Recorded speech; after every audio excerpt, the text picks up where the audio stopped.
Hey, thanks for coming, you guys. I know it's winter's trying to sneak in here and keep the crowd control down. We got about 20 minutes or so of a presentation, kind of give you a real general idea what we're doing. We can go over some of this handout and then a lot of Q&A if you want to ask some questions, we'll get some answers. That sound good? Alrighty, good do there. Sure to know that I'm glad you're here. In the next 20 tell me minutes, if you I'm can going to hear.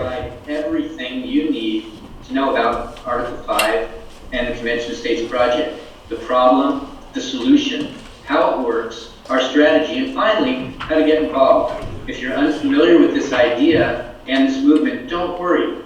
I was sitting right where you are not too long ago, and hopefully by the end of our time together, you'll have a good grasp of the basics. The Convention of States project is designed to address the three biggest problems we see in Washington, D.C. the debt and spending crisis, the overreach of the federal government, and the negative effects of career politicians. First, the debt and spending crisis. Here's the most important fact about our spending problem. Party doesn't matter. Democrats and Republicans both spend far beyond our means, and it's jeopardizing our future and our children's and grandchildren's future as well. But we'll feel the effects of this irresponsible spending even before our grandchildren are saddled with the national debt. According to expert analysis, the Medicare fund will be depleted by 2026, and Social Security will be gone by 2034. The second problem is government overreach. There are many ways that Washington abuses its power, but one of the most egregious ways happens every day in federal bureaucracies. Most people don't realize that bureaucrats are not elected, and yet they are responsible for the vast majority of the laws and regulations under which we live. Here's the problem.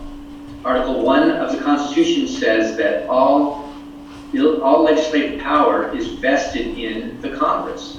I think this video does a great job of illustrating how far we've departed from that idea.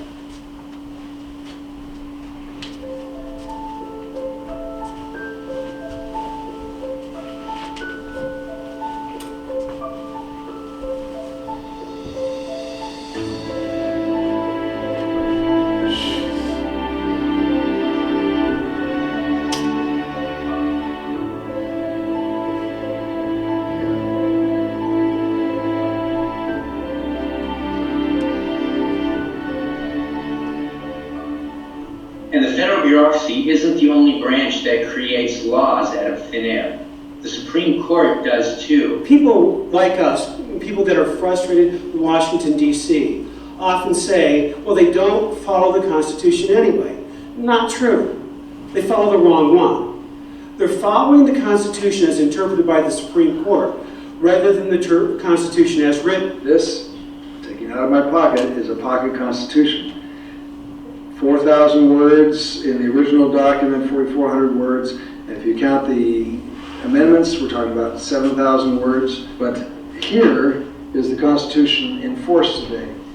This is 3,000 pages of Supreme Court rulings showing what every ruling has done to the original words. This isn't going to get any smaller. In fact, every time they publish this document, they leave a bunch of blank pages at the back for additional rulings that they know are coming. Every page in this document means a grant of power to the federal government. Understand that this is the Constitution in operation today. And unless we change it, unless we make its wording crystal clear, we're going to continue to operate under this document forever and ever until the whole house of cards comes falling down. Neither bureaucrats nor Supreme Court justices are elected, which takes power away from the people and gives it to entities that are almost never held accountable for their actions. And speaking of unaccountable federal officials, our founders never wanted anyone to make a career out of public service.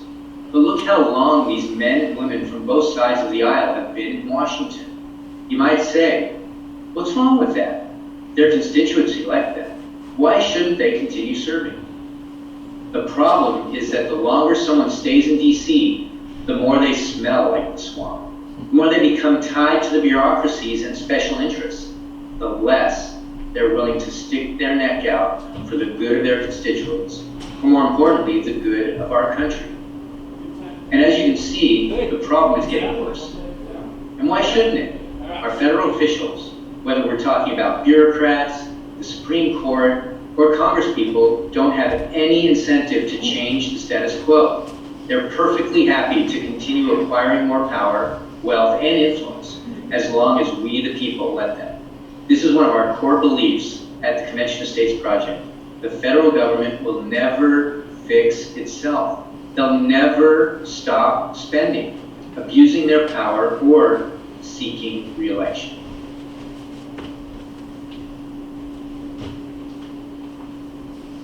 Fortunately, the founders predicted this would happen.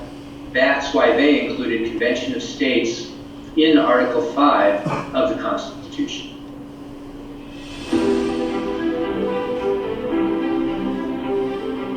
15th of September, 2 days before they signed the document, the end of 4 long, hot months in Philadelphia, they were ready to go home. But George Mason noticed that Article V only had a single method for amending the Constitution. He said, wait a minute, what if Congress becomes an obstacle?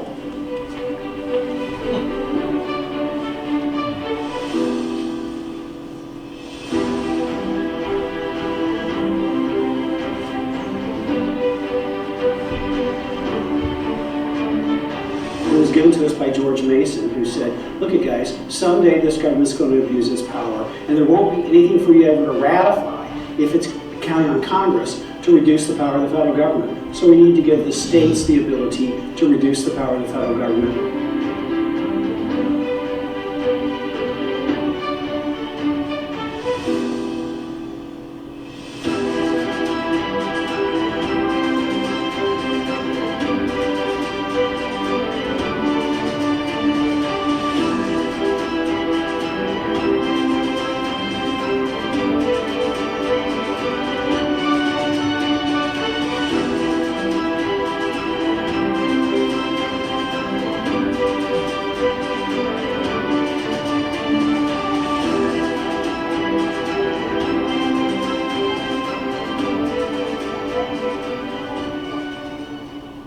As that video explains, the founders wrote Article V for one specific reason, so that the states could check federal power.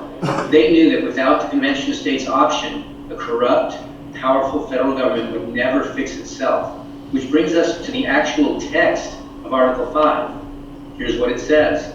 The Congress, whenever 2/3 of both houses shall deem it necessary, shall propose amendments to this Constitution, or, on the application of the legislatures of 2/3 of the several states, shall call a convention for proposing amendments, which in either case shall be valid to all intents and purposes as part of this Constitution, when ratified by the legislatures of 3/4 of the several states, or by conventions in 3/4 thereof, as the one or the other mode of ratification may be proposed by the Congress.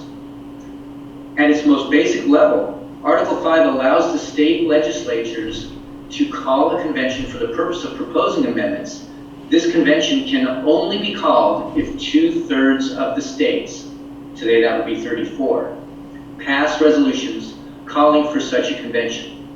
And note the word proposing. An Article V Convention of States is a meeting of states in which they discuss potential amendments to the U.S. Constitution.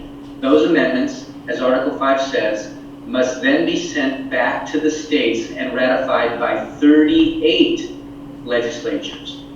This is a very high bar, but it ensures that only the best, most popular amendments will finally be added to our founding document. Our plan is simple. We want to use Article V as the founders intended. We believe the federal government has gone off the rails, and we want to encourage the states to use their power under Article V to get our nation back on track. Like the colonists did during the War for Independence, our desire isn't to scrap everything and start something brand new. Instead, We want to get back to our founding principles, and we believe the best, most effective way to do this is to call a convention of states. Fortunately, the founders predicted this would happen. That's why they included the Convention of States option in Article V of the Constitution. First, citizens asked their state legislatures to pass a resolution calling for Article V Convention of States. Millions of patriots all across the country have done this by signing the Convention of States petition, and thousands more have called, emailed, and met with their state representatives. Next, the Convention of States resolution follows the same process as any other resolution. It must pass committees in both chambers and finally pass the full chamber in the House and the Senate. Once 34 states pass identical resolutions calling for a Convention of States, Congress is obliged under Article V to name a time and a place for the convention. The state legislatures decide how to select delegates to the convention, but no matter how many delegates they send, each state gets only one vote. At the convention, delegates propose, debate, and vote on amendments. We'll get into the details of this in a minute, but for now it's important to know that all amendments proposed must be limited to the language of the Convention of States resolution. Any off-topic amendments will be considered out of order. Amendment proposals are passed when a simple majority of the state delegations vote for them. Next, the amended proposals that pass out of the convention are sent back to the states for ratification. 38 states must vote yes for any amendment proposal to become part of the Constitution. Again, this is a very high bar, and it all but ensures that no bad amendments will end up in our founding document. You can think of it like this. It only takes one legislative chamber in 13 states to keep any amendment from moving forward. I don't know about you, but I can easily think of 13 states that would kill any amendment limiting freedom or drastically restructuring our system of government. Finally, once that entire process is complete, the amendment proposals become part of the Constitution. Our strategy consists of the two main arenas, the state legislatures and the grassroots. On the legislative side, we're seeking to pass the Convention of States resolution in at least 34 states. We've already passed it in 15 states, which means we're already over 1/3 of the way there. Our resolution calls for amendments in 3 distinct categories that limit the power and jurisdiction of the federal government, impose fiscal restraints on Congress, mandate term limits for federal officials. Remember, like I said before, when the states call for a Convention of States under this resolution, they can only propose amendments that fall into one of these 3 categories. The Convention of States project doesn't endorse any particular amendments. Rather, we want the states to debate and propose specific amendment languages under one of these broad topics. Here's where you come in. Along with lobbying state legislatures, we're seeking to build the nation's largest grassroots army. And as you can see, we're well on our way. We have volunteer teams with leadership structures in each state. Over 3.7 million volunteers and supporters. Actually, it's now over 4 million. And local leadership, what we call district captains, in over 1,700 state house districts. Thanks in large part to the grassroots army, the momentum for the Convention of States movement is building all across the nation. The green states represent where we've already passed our resolution. There are 15 so far. So we've also conducted polling in 26 states that have yet to pass our resolution. In those states, over 60% of voters say they would support their state calling for a Convention of States. Finally, one of the most exciting aspects of the Article V movement is that it enjoys bipartisan support. Over half of Democrats and 75% of Republicans say they would back a convention of states to limit the power and jurisdiction of the federal government. Plus, some of the nation's most prominent thinkers and leaders have taken note of the growing Convention of States movement. For example, Tom Coburn. He is a senior advisor with the Convention of States project, and he has done wonderful things to help advance this movement. There are also 5 presidential candidates that have all endorsed the Convention of States project. In conclusion, if you'd like to get involved, here are 3 of the best ways. We have additional volunteer and leadership positions available, and if you're interested in any of these opportunities, please don't hesitate to speak with me or to send an email to G Rapini, G-R-A-P-I-N-I at COS Action, and we will help you. Or, of course, go to conventionofstates.com and you can get involved. But there are 3 ways you can be most helpful to growing our movement. First of all, you can simply sign the official Convention of States petition at conventionofstates.com. When you sign the petition and provide your full address, we'll automatically send a copy of the petition to your state legislators.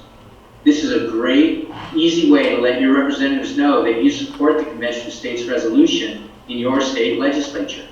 Next, you can volunteer to be a district captain in your local community. Here's a brief video explaining that position. All of us at the Convention of States Project truly believe freedom is worth fighting for. That's why we are executing a strategy that uses the Constitution to restore America. We believe the key to our success is creating and mobilizing a grassroots army at the state level. And the most critical member of this grassroots army is the district captain. We need a district captain in each of the 5,000 state house districts nationwide. As a district captain, you're on the front line in the fight for liberty. You'll be connecting Convention of States supporters in your local area, partnering with the state director to organize local town halls, meetings, and petition drives, and mobilizing local activists to have their voices heard at your state legislature. We will give you all the tools you will need and proudly stand shoulder to shoulder with you as we recruit, train, mobilize, and engage the largest grassroots army in the history of the United States. So be a part of the movement that refuses to let liberty die and stands up for our children and their future. Welcome aboard.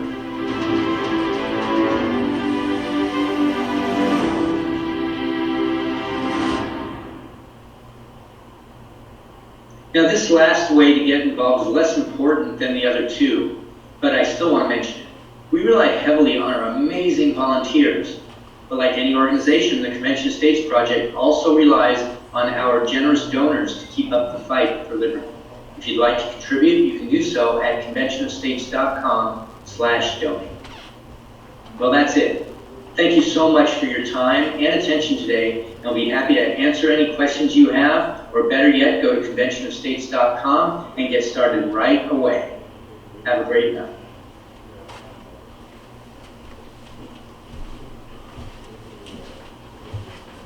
There's a lot there to unpack. Running late today. Just running late today.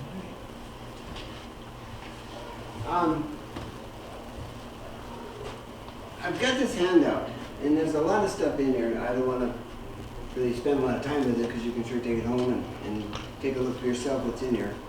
I've got on the very first page is the Article V statement in the Constitution.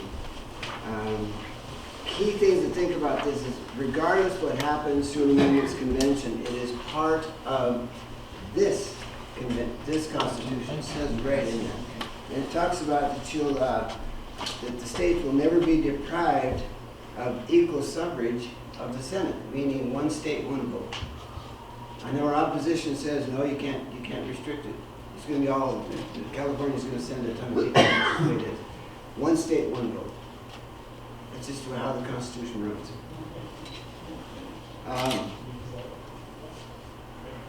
If you look at the very bottom of that first page, words mean things at the time that they're used. It talks about a convention. An assembly includes any formal meeting of men for civil purposes, particularly an assembly of delegates or representatives for consultation on important matters. The agreement or contract between two parties as between commanders of two armies.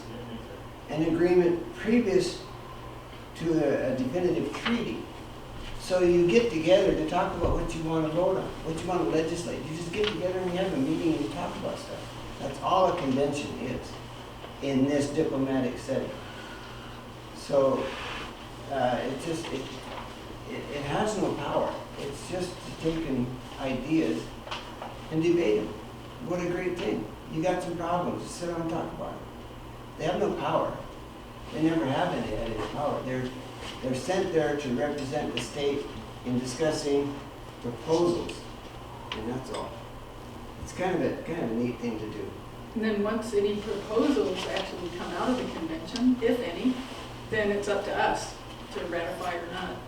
So it all comes back to the state. So that's the beauty of it all. Yeah, one thing to think about is getting this convention, amendments convention, to 34 states is huge. That's a huge ordeal and an accomplishment. But that's not the end of it. What are they going to talk about at the convention? Well, that's on us too. You talk to your legislators, and you tell them this is what we need to do. We need to start cutting spending on the federal level. You got to group up and form a consensus with your legislators who are going to be tapped to go to the convention. They're not just going to go there and just do whatever they want to do. They're limited by the resolution to talk about these three things in these three zones. And that's... I don't know if I agree with that or not. Well, I mean, you're asking us to trust politicians. They're the ones going to be running it. They're the ones going to be voted. There's not too many politicians I can say I trust anymore, to be perfectly honest with you. And it's just like they did in our state convention several years ago with Ron Paul. They changed the rules so they could get him out. Now that, I want to make a separation there. That is a political convention. That has nothing to do with the diplomatic or... But that's who you got down there, is what I'm saying. I You've get got politicians that care more about the damn party than they do, the difference. constituents. The difference here is you know the people we're sending, and you have access to them. You don't have any access to Who's these. choosing them? The legislatures. Politicians. The legislatures, yes. Well, once you all get to a convention, though, it's really good in this way, that this convention has no political blowback, because it's just a meeting, it's just people talking with each other, it's states talking amongst themselves, and they can talk freely without, it's not like you're campaigning. So for example, if you're worried about the Second Amendment, and you have a politician who's trying to campaign in his district, and they're opposed to the Second Amendment, or they're for the Second Amendment, whichever way, depending on the politician and the party and such, they actually will suffer a political blowback by choosing one position or another. Inside the convention, they're just talking about potential amendments and what sort of things will reduce the power and jurisdiction of the federal government. So all the discussion is around reducing power and jurisdiction. You can't go outside those boundaries. So even though you're right, and we all mistrust politicians. Yeah. No offense to them. That's what it should be. No, we all mistrust them, because you get really good ones, and then you get ones that are corrupted. But inside this setting, it doesn't work like this, because there's no personal gain from these amendment discussions, and there's no potential blowback either. So they can feel free to discuss reducing the power and jurisdiction of the federal government without being clobbered back in their district. And like she says, it goes back. There's no authority to do anything other than propose an amendment that goes back to the states. And then that's down to us. Yeah, and that's up to us to keep everybody in line, and the majority of people are gonna say, oh, we don't know if we like that, if it's not a good proposal. And that's all it is, it's just a proposal. It has no effective law. Rod, if I could, and I think it's important to note too, some states, not all states, but some states, Wyoming is included in this list when it comes down to the issue of who's sent to a convention and what those individuals may or may not get up to. Some states have adopted legislation to felonize any kind of actions that are outside the bounds of the resolution. Yep. And the state of Wyoming adopted that, I believe it was in 2018. That was a bill by Representative Dan Larson. And as a check, that while we certainly can't felonize you while you're at the convention, because the chances of it being in Cheyenne are pretty slim to none. Although it should be.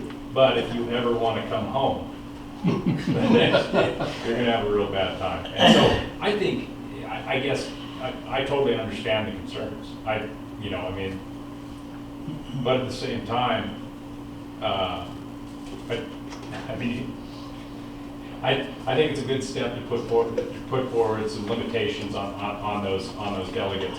At the same time, I also think it's important to note that the house is burning, and when the house is burning, I'm going to use any means to put it out, even if it's dangerous. It's a lot like a forest fire, I guess, in my opinion. We do a lot of backburning, and there's a lot of folks that aren't from this country that would look at a drip torch with a hell of a lot of scare in their eye. But we all know a drip torch, and we know how to use a drip torch, and we know how to backburn. And it's one of our best tools on fighting fire. And so I guess I make that comparison as a means that, well, yeah, certainly it is scary and it hasn't been used before. By God, we're burning. But it has been threatened before. So how do you get the legislatures to pass the state for the convention of states? Well, that's up to us as well. We have to lobby our own legislator. You have to, you have a senator and a representative. Senator, representative in your district, as constituents, we need to impress upon them how important we think it is, and that we want them to pass this when they're in the legislature, when the resolution's introduced. And so this general session, it will be introduced, and so it's up to all of us to lobby our own legislators.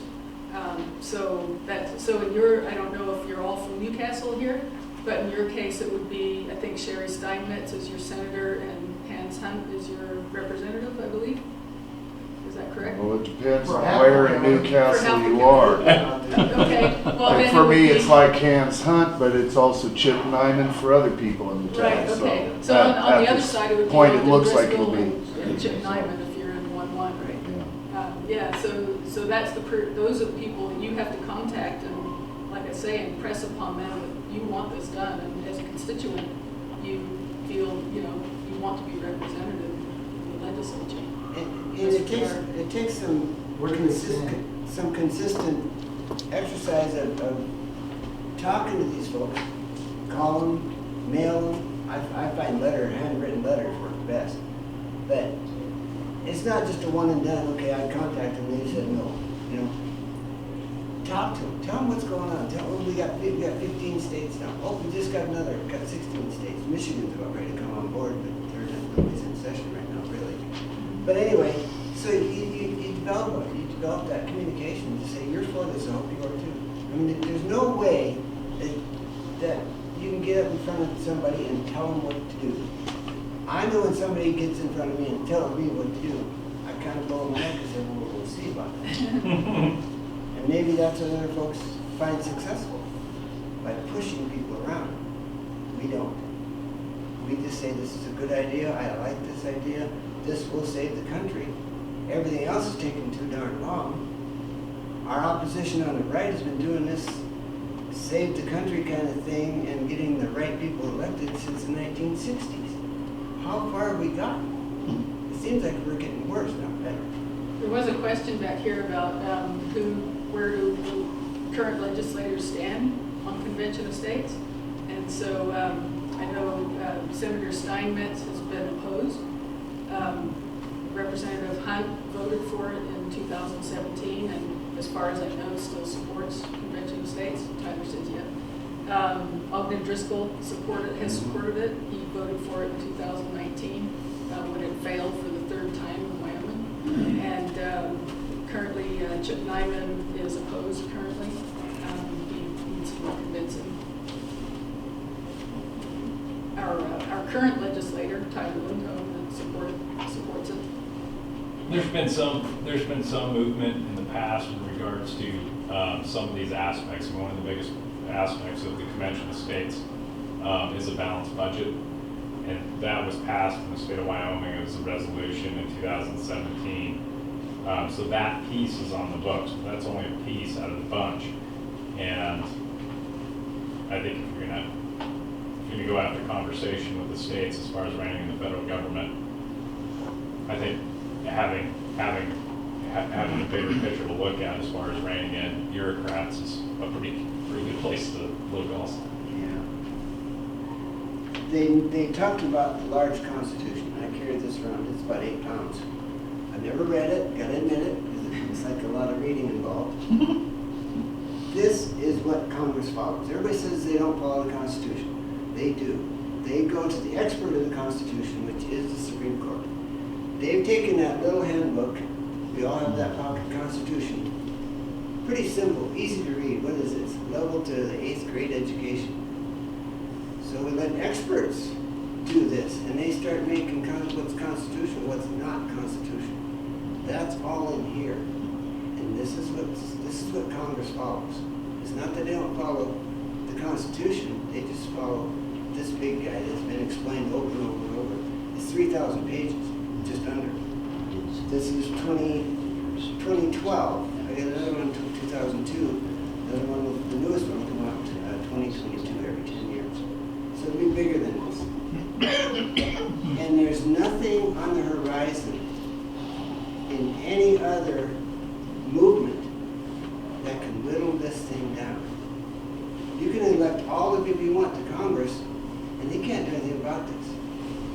They tried to get, everybody says they don't follow the 10th Amendment. The Supreme Court says you have kind of let that go. You have never pushed the 10th Amendment to claim back your power, so it's all null and void. And that's why they keep doing what they're not supposed to do according to the little Constitution, because the big one says they can. And nobody can get rid of this except what we're doing. So that's what we're trying to do, is get back to the original intent of this one by amending the Constitution to take away some of what they've done. I understand that. I think it's a nice idea. I think it's a pipe dream. I don't think, I'm sorry, I looked who's going to run it, and I looked at the groups backing it, and I was not impressed with some of them. A lot of them I didn't know. Some of them were good. Got some good groups. Some of them were bad too. Oh, I'd like to know who. It's been a year ago since I looked, and I don't remember, who, but there were some good groups in there. But I encourage everybody to look at themselves. One thing to remember, each set of resolutions, ours calls for fiscal restraint, term limits, and narrowing the scope of the federal government. Those are the agenda items. That's the subject we're going to talk about. Now there's a balanced budget movement going on. What's the one? Citizens United has their own thing going on. They got maybe, 7 states? The balanced budget, I think that's 27. They got to 29, I think it backed up 1 or 2. Term limits, there's a term limit, Term Article limits, 5 group, yep. there's a single subject amendment, So- resolution group. There's a lot of Article 5 pushes right now. Single subject, yep. Historically, though, I think it's important to note that there's been a lot of different pushes on constitutional amendments. And historically, this is a fact, that a lot of our constitutional amendments that have come about because of pressure from the states. Yep, that's correct. And so while we might be worried about actually going to a convention, that's a fair argument. I don't think that it'll be the biggest political event in the history of the United States. Hard stop, that's the way it is. But also it's important to note that we might not even, the chances of us even getting to a convention are slim to none Because what historically has happened is the states get to 31, 32, 33 states, and Congress acts. They finally get off their soapbox and decide they're going to actually do the will of the people. You And think they're actually going to put term limits on themselves? I don't see them actually doing that, but it does tend to make them pretty nervous when states. The reality is Congress has the ability to do exactly what a convention of states is 365 days a year. Right. Every year Congress has that ability, and I trust states a hell of a lot more than I trust Congress. What it comes down to. The Bill of Rights came out of pressure, Yep. out of a threat for an Article V convention. That's how we got the Bill of Rights. Yep.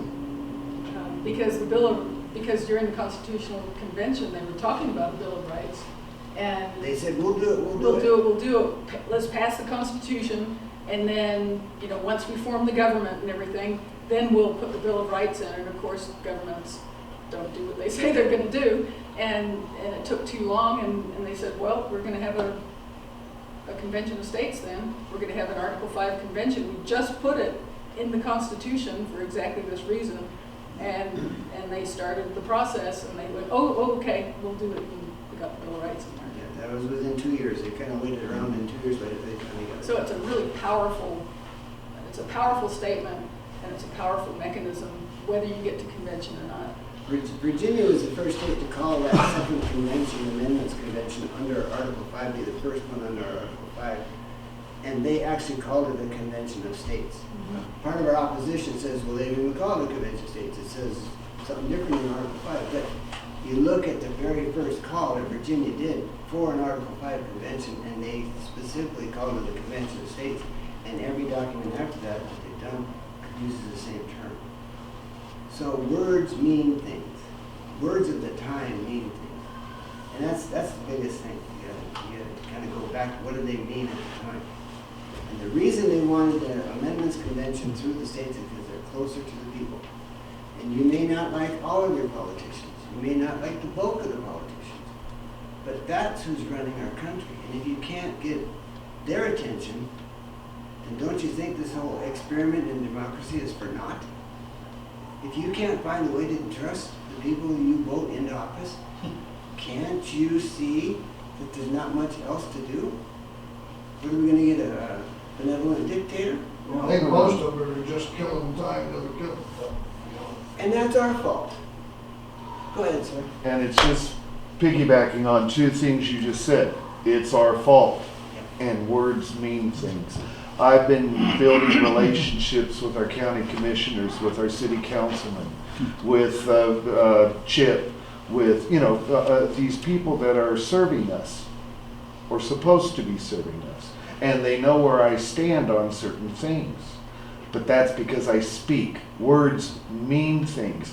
And if we don't call our representatives, if we don't call our senators, if we don't call from the city all the way up to the federal and tell them what we think. I like the idea of handwritten notes. How many handwritten letters get sent out today? Somebody takes the time and hand writes it, and you get that in the mail.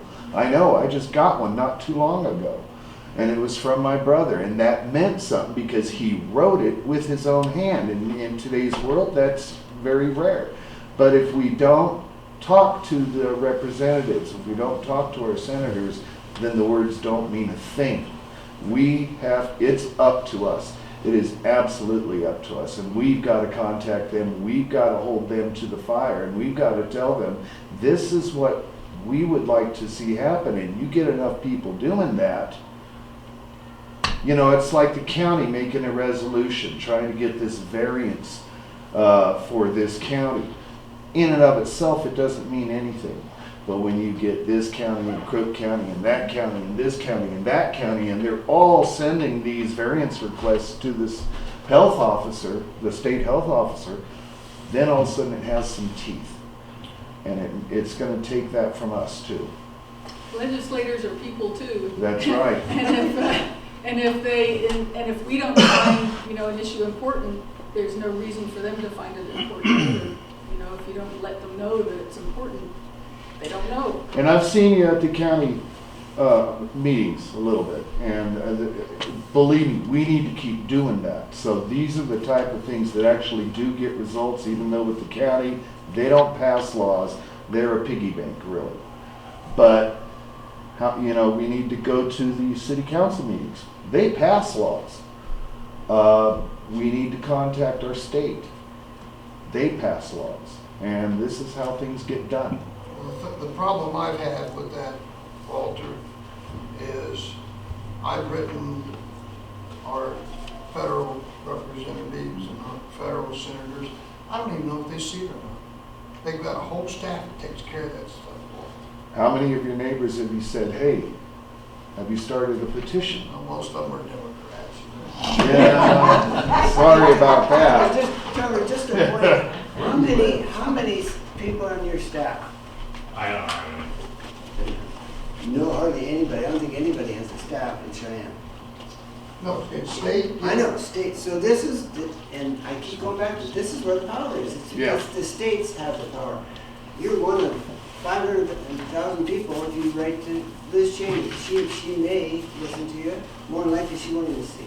You write to them, and what do you get? You get an AM form letter. Right. So you want as much power at the state level as you can. You talk about states' rights. This is states' rights. This is where real grassroots actions do take place. It doesn't happen on the federal level. This is as close as you're ever going to get to referendum on a national level.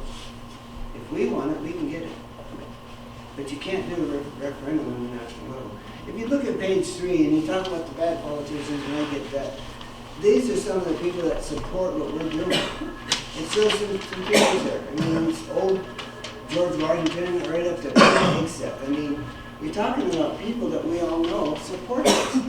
And they've looked into it, they've researched it, they've figured out this is a pretty good idea. It's safe, it's civil, and it's thorough. What we're doing is thorough. A lot of the other movements out there, single subject, I think it's a great idea. Single subject, you don't do these monstrous bills. Single subject only. But that's just that's one area that's wrong. You talk about fiscal restraints, term limits, and the narrowing the scope of the federal government. If that doesn't cover almost all of our problems, I don't know what would. But it takes people to get involved. And Brandon is cold. People want to show up.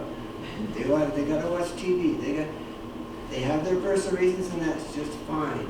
But at some point, we have to get this ship back on the right track because it's not going. And we can argue. Tyler made a great George Washington reference, and I don't know if he mentioned it or not, or knew it or not, but Washington said, talking about when they're forming the idea of a convention in 1787 in Philadelphia, he said, what we're doing, arguing about what we want to do, is like the firemen showing up to a fire, watching the house burn down while we talk about how we're going to do it. That's huge. We let a lot of time pass. Go ahead, Dave. I apologize. Rod asked me to come down and open in prayer, so I prayed for you guys as I came down. I'm breaking ice for my cows. And I've got a meeting I've got to go to again. But I think right now it is so imperative, and I really like what Tyler said about the the house is on fire, and we've got to do something. And it doesn't matter if you're bringing a fire hose or a water bucket, anything we can do. And right now there's a Republic review is something that's being pursued by some parties in the state. They're trying to get a small state like Wyoming. That's one way of doing it. But this is a tool that's never been used, and I am really troubled that a lot of people are afraid to use it. And a lot of conservative people are afraid to use the Convention of States. But I think right now, if ever in our lifetime there's a chance, right now, what's happening in America, there is a wave going across America, and I think it's the Trump wave, but people are seeing how corrupt and how settled in our elected officials are. We're seeing how much power bureaucrats, when Tyler says he doesn't have a staff, the LSO would love to tell the legislators what to do, would they not? But it takes a real man to stand up to the LSO, otherwise the bureaucrats are running us. We need a governor. We need a governor who recognizes states' rights. That the federal government is the creation of the states. The federal government did not create the states created the federal government, and we are still sovereign states, but we're losing that concept. But right now, with all the corruption that we've seen, and I thank God, if Hillary Clinton had been elected president, we would never have a clue what we all have our suspicions, but we'd have no clue. And now we're seeing what's happening with the Bidens.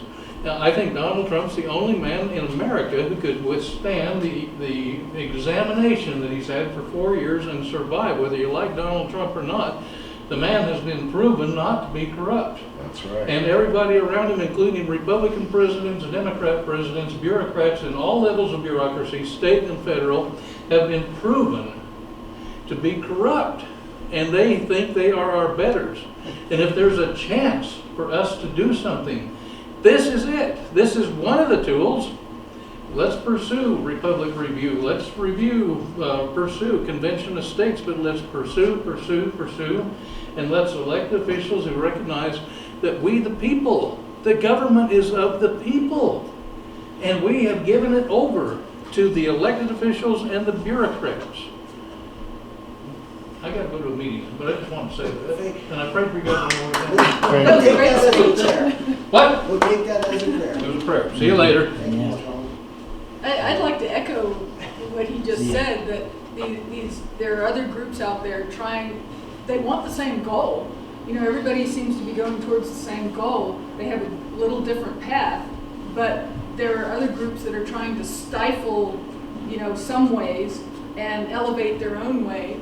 And instead of everybody just saying, okay, let's all go for the same goal. We're going Convention of States, they're doing whatever they're doing, this group's doing whatever they're doing. Let's don't squash each other. Let's all, whichever way works is the good way. We're going for Convention of States. Quit throwing rocks at each other. Yeah, exactly. We're all in the same boat. Are there any questions? Well, yeah, let's wrap this up. 2016 or 17, I think I wrote down 16, but anyway, we did a simulation. How does this amendment process work from the state's convention? In 2 days, they passed 6 what would have been proposals.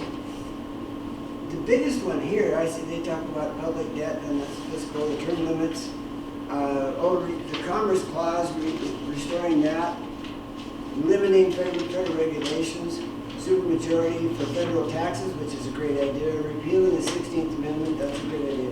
The biggest one is the last one, to give the states an override. If you don't like a federal law, if the community of the citizenry of each state, they don't like a certain federal law, say Obamacare, maybe, or you don't like regulations, or you don't like an executive order, you don't like a Supreme Court ruling, you could do an amendment proposal, and if it got ratified, to say that if 3/5 of the states don't like what DC is doing, 3/5 of the states can say, we're not doing that, and you override it, and it's gone. Now, there's no other movement in this country that can propose such a thing. That's right. They talk about the audit and the Republic Review. That's all well and good. You're asking Congress, you're asking the Supreme Court, you're asking DC to review and audit what they've done and admit that they've done something wrong and change it. You're asking them. They have no force, nothing like an amendment, a ratified amendment. But they're going to ask the people who did the wrong stuff to change it and make it right. Talk about a pipe dream. You mentioned the pipe dream. That is a pipe dream. To get all those folks in DC to say, well, yeah, we did something wrong, so we're going to fix it. It doesn't happen. It just doesn't happen. But anyway, you get 3/5. This is just a proposal. 3/5, it could be 2/3, it could be half or simple majority. But you have that debate in the convention, and you talk, what would work here? What would be the right number? And our group, we met just in 2 days, thought that, yeah, 3/5 is a good number. 30 states to say, you're crazy, we don't want the bunk. I mean, what is more powerful than that state's right? I think that's a huge, huge thing. The next page, you got Scalia, our opposition on the right says that Scalia was against us. He says, whoa, what if we had a Constitutional Convention and an open one, who knows what would come out of that? And And they focused in on that line. But if you read everything in context, he didn't mean it that way. He talked about a limited convention as minimal, if any, negative that could come out of it. It's a huge thing. I hear the opposition state stuff, and they give you half a quote, and by God, this is going to ruin the country. Well, what's the context? Do you research it yourself? Did you actually look it up? And they're counting on the fact that you don't look it up, because then you'll give them some money. I hate to say it that way, but that's kind of the truth. The bottom part of that Scalia is Ronald Reagan's Department of Justice under Ed Meese, Attorney General. They did a thorough research on Article V, because that was when the balanced budget amendment was coming through with 32 states. And Reagan wanted to understand it. He said, where did we come down on this? What's the whole history? What's the story? You can read the summary.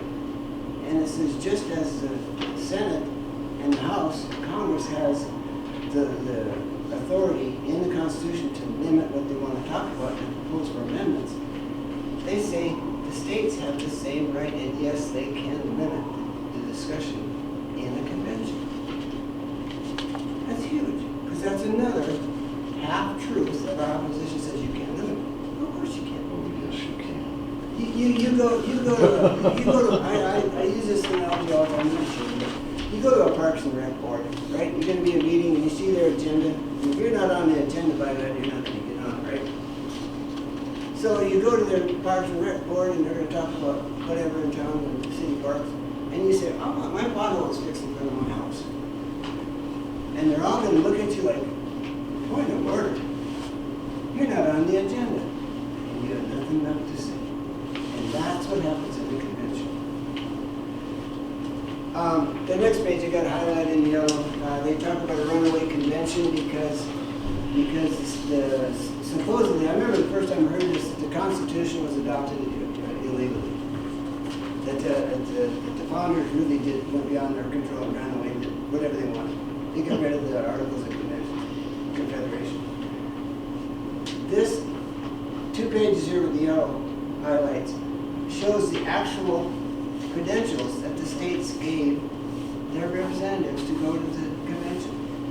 10 of the 12, Rhode Island didn't show up because they said, you're the little guy here and you're going to run all over us. We just leave it the way it is. 10 of the 12 said, do whatever you want. We got to fix this country. New Jersey's about ready to go to war with New York. Yeah. And they said, we can't have it. Talk about a war that we're going now. It was no different in 1787. Over trade, they were going to go to war. So, I mean, you can go through the statements, but they were allowed to do anything they do to create a new constitution with a small c. Constitution back then meant organization. It didn't mean a written document. It just meant an organization. But they created the document that started the new government. They passed it unanimously. 39 guys, I think it was 39, signed it unanimously. Some of the guys who were originally there left, anti-federalist. So that proposed constitution, it was a proposed constitution. That convention had no authority. They proposed Article 7 was about ratification, that it would go to 9 states. It's not a law yet. It was a proposal. They said here, as it says in the yellow portions, send it to the Congress for their approval. And if it's approved, send it to the states, and if the states approve, send it to convention. That's where the people got to vote. Okay? So Congress read the product, whole new government. What did they do? They sent it on to the states. They didn't object. They didn't say, you can't do this. They said, this is fine. Go. They also sent with this constitution, proposed constitution, a letter of transition and ratification, meaning, okay, if you want to go with this document, follow these instructions, transition and ratification, send it on to the states. Every state did that. Everybody says, well, they changed the ratification from 13 states to 9. Well, no, actually did it with 13 states. And those 13 states approved the 9. Stand on the states. And you got a letter from George Washington, which was the third document from the convention that explained all this. This is what we're doing. And everybody was fine. Everybody said this is the way to do it. It took a long time to get ratified because the anti-federalists didn't want to do it. Too much power to the national government. And I agree. If you read the next page, Federalist 85. Those are the last 5 paragraphs of Federalist 85. We all like Perry Mason. Perry Mason had that closing argument, didn't he? And he just nailed it at the end and he would win the case. Every time I think, I don't think he ever lost it. But anyway, Alexander Hamilton wrote those 5 paragraphs. He says, okay, anti-federalists, if you don't like what we got here, you can change it by Article 5 and get what you want.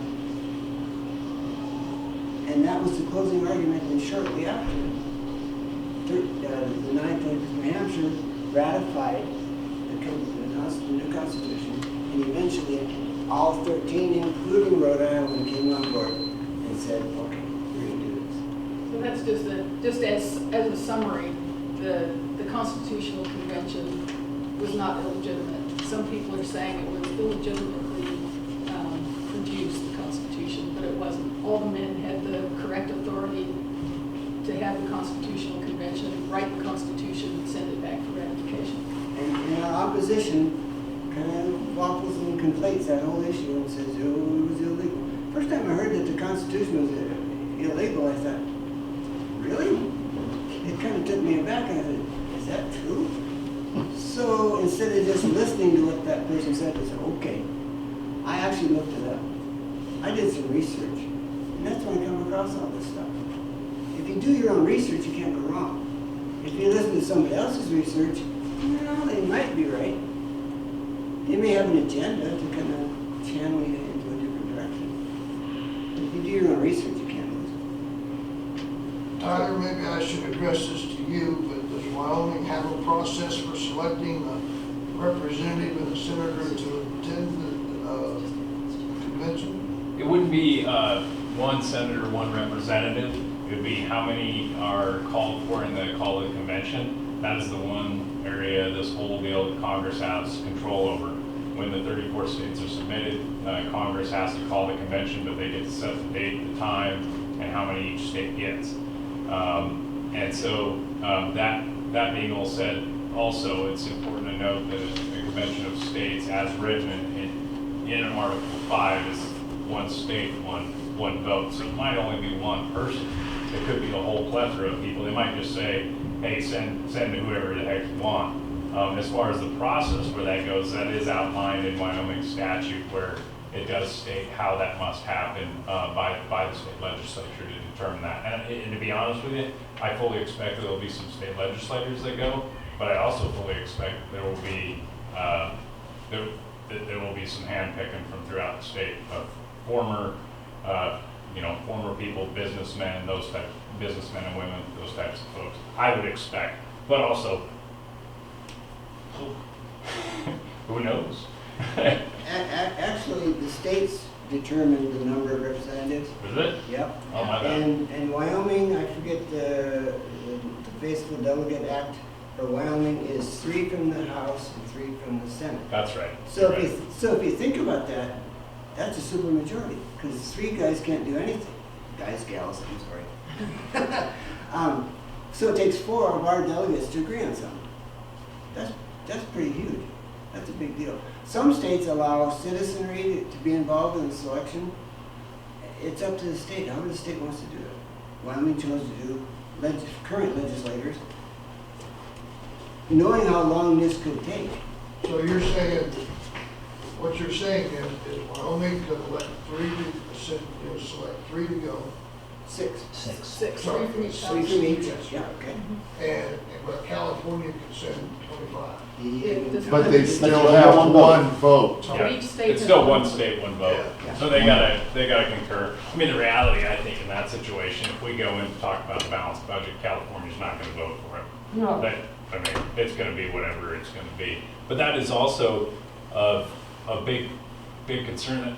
It's also why I favor a convention versus a typical bill process of moving Yes. through Congress, is because there's a lot of room there. It's a lot like the 16th Amendment where they put in the income tax. The original draft or idea behind that was, let's put a cap in there of 5%. And they rejected that being in the amendment because they were afraid that the federal government would immediately rush to that 5%. Instead they. I mean, if I had a time machine, I mean, I'd probably kill Hitler too, but I'd also go back and say, 5%, boys and girls, 5% is real good. Or maybe just don't pass this. Well, and the other piece of legislation that Wyoming passed, that Tyler was referencing before, is, so if our delegates go, our 6 delegates go, or commissioners, and they do anything nefarious while they're over there, you can pull them back. The state can pull them back, the state can fine them, the state can put them in jail, right? Yeah, it's a felony. It's wonderful. It's a felony to go over your commission. So the legislature will say what you're allowed to do and what you're not allowed to do at the convention. I like that idea of some rogue cats like moving to the Bahamas because they don't dare go home. That sounds pretty all right. And to kind of codify that one state, one vote, we were just talking tonight. Okay, I'm gonna give you a nightmare. Trump and Biden tie. The electoral vote comes out to an exact tie. Article 2? Article 2. Read Article 2. I've read it, didn't really sink in, but it just sunk in recently. The House determines and breaks the tie. Yeah. Okay, wait, don't, wait, hang on. It gets better. Okay, because it's the Constitution, legislation is by vote, by delegates, by representatives, and it's by senators, that's all legislation, and that has a lower bar of your representation does the voting. Constitution is different. Constitution is for the states. The states created it. So, to help you out with this, California gets 1 vote from the consensus of all their 50 people. Wyoming, this Chain's got an easier job because she gets 1 vote would amongst represent herself. the state with 1 vote. So California gets 1 vote, Wyoming gets 1 vote.